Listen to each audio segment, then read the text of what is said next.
guys, so hello, what's up to what's up. So this Fang Session channel guys, ito meron tayong derby spider dito guys. Ito yung nanggaling to talaga sa egg sac, no? So imagine nyo guys kung gaano sila kaliit that time. Siguro for sure yung mga mahilig magagamba dyan, alam nila itsura, no? Alam nila kung gaano kaliliit. So out of napakaraming spiderlings, ito lang yung bukod tanging nabuhay. So ayun guys, kung makikita nyo may molt doon, ayun o.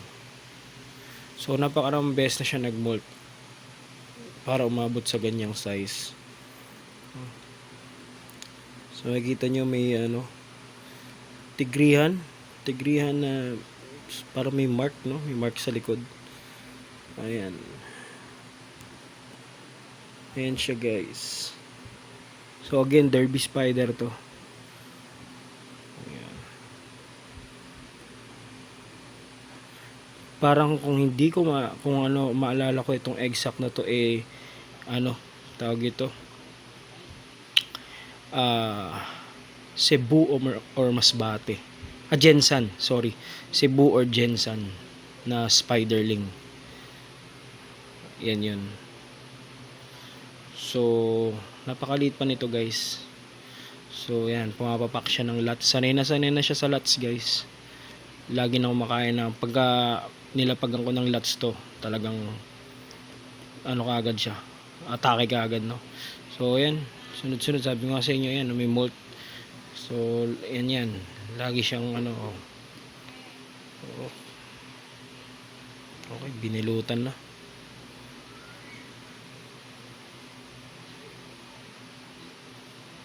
Napakatikas gumalaw, no?